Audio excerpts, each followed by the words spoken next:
آپ کو لگتا ہے کہ اس وقت جو کل ایک اعلامیہ آیا ہے، ایک تو آپ کو اس میں کیا لگتا ہے پی ٹی آئی کے لیے اس میں کیا پیغام ہے، یا جو بھی کوئی سیاسی عدم استحکام کرنا چاہے؟ ایک تو یہ بتائیے گا کوئی مس ایڈوینچر کر سکے گی پی ٹی آئی اس سارے سینیریو کو ذہن میں رکھتے ہوئے؟ آپ کو بھی لگتا ہے؟ دیکھیے، اگر سیاسی عدم استحکام پاکستان میں بقول ان کے کوئی کرنا بھی چاہتا ہے تو یہ تو افواج پاکستان کا کام نہیں ہے، یہ تو حکومت کا کام ہے کہ وہ سیاسی عدم استحکام کی روک تھام کریں. اور اس طرح کے بیانیے اور اس طرح کے ہینڈ آؤٹ جو ہیں وہ ویلکم نہیں ہوتے ہیں جمہوریت پسند لوگوں کے پاس.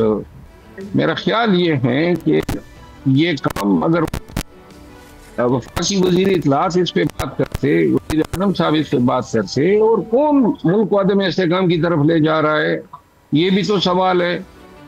کیا ملک میں سیاسی استحکام موجود ہے؟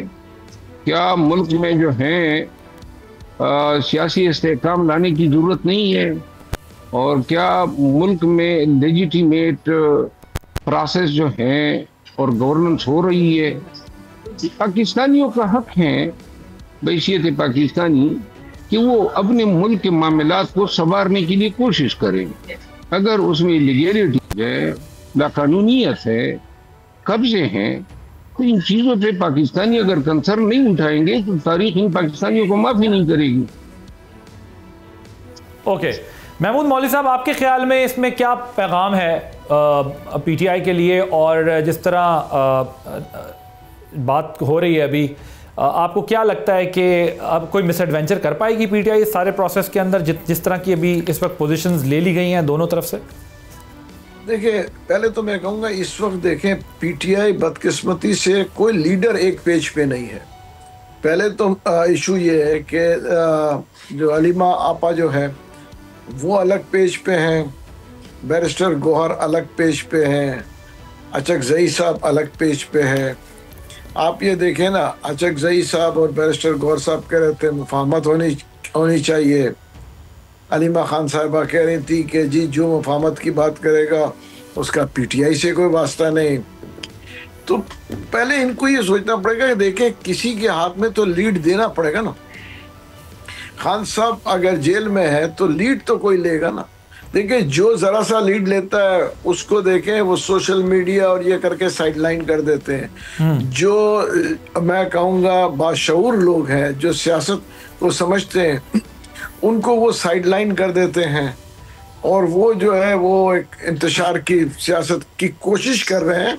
بیسیکلی دیکھیں اس وقت جو ہے جس حساب سے یہ جو لیڈرز ہیں اس وقت، یہ تو مجھے نہیں لگتا ہے کہ یہ انتشار کی طرف یا وائلنس کی طرف جا بھی سکیں اگر چاہیں بھی تو، جو مجھے نظر آ رہا ہے. آپ یہ کہہ رہے ہیں ان میں کیپیسٹی نہیں ہے، نہ یہ احتجاج کر سکتے ہیں اور نہ وائلنس کر سکتے ہیں، تو بس یہ پھر کیا کریں گے؟